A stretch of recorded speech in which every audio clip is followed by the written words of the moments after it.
Membrane system, endo membrane system, ठीक है ना। एंडो मेम्ब्रेन सिस्टम का मतलब ये है कि we are talking about those cell organs which is found या present inside the plasma membrane, ठीक है ना। जो सेल के अंदर ऑर्गेनेल्स होते हैं ना, अब उनकी हमें स्टडी करनी है, ठीक है ना। So it is called endo membrane system, ठीक है।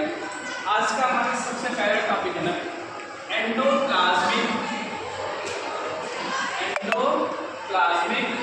रेटिकुलम। एंडोप्लाज्मिक रेटिकुलम, ठीक है। सबसे पहले हम डिस्कवरी की बात करें ना, तो फर्स्ट टाइम ऑब्जर्व, ठीक है। इसको सबसे पहले ना बेटा ग्रेवियर नाम के साइंटिस्ट ने बेटा ऑब्जर्व किया। किसने? ग्रेवियर नाम के साइंटिस्ट ने इसको ऑब्जर्व किया था and it is called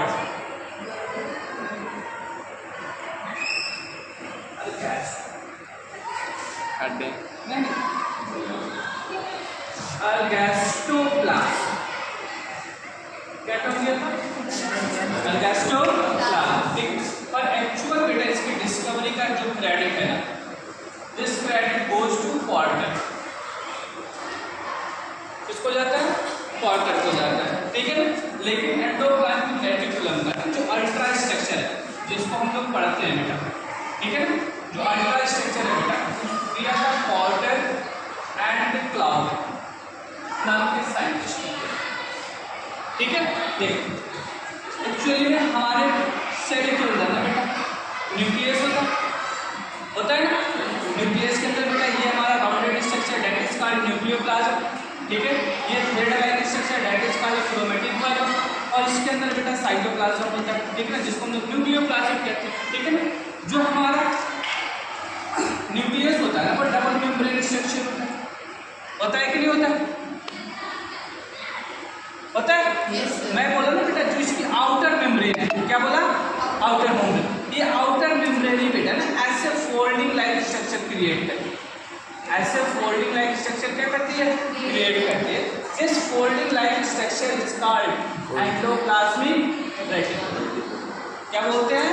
endoplasmic reticulum बोलते हैं, ठीक है। तो कभी कभी ये भी क्वेश्चन पूछा जाता है कि एंडोप्लाज्मिक रेटिकुलम क्या ओरिजिन प्लेस क्या है, ठीक है ना। ओरिजिन प्लेस क्या है? आउटर मेम्ब्रेन ऑफ न्यूक्लियस, या it is originate from outer membrane of nucleus. ये न्यूक्लियस के आउटर मेम्ब्रेन से क्या होती है? ओरिजिनेट होती है, ठीक है ना। और ये टू टाइप्स की होती है। कितने टाइप्स की? टू टाइप्स की होती है। And this type is divided on the basis of present and absence of ribosome. ये राइबोसोम के प्रेजेंट और अब्सेंट होने के ना बिहाफ पे कैटेगराइज किया गया बेटा, that is called SER and RER, ठीक है। SER का फुल फॉर्म क्या होता है? Smooth endoplasmic reticulum, and this is the rough endoplasmic reticulum, ठीक है।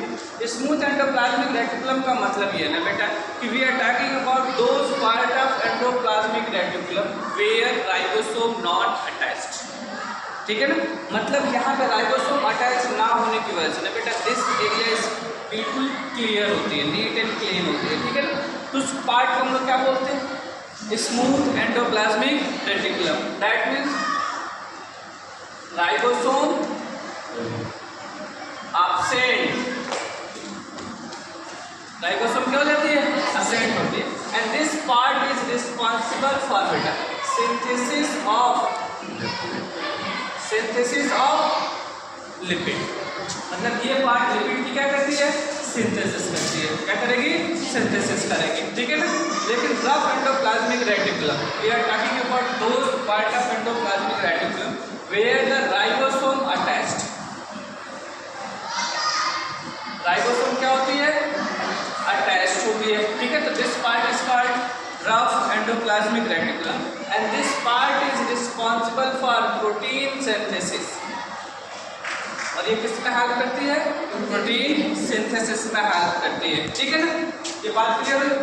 ये जो हमारा एंडोप्लाज्मिक रेटिकुलम होता है ना, दो पार्ट में डिवाइडेड होता है, और ये डिवाइड होने का जो बेसिस है present and absence of ribosome. When the ribosome cent on endoplasmic reticulum. This part is called smooth endoplasmic reticulum, and this part is responsible for lipid synthesis. ठीक है? When the ribosome attached to the endoplasmic reticulum, this part is called rough endoplasmic reticulum, and this part is responsible for protein synthesis.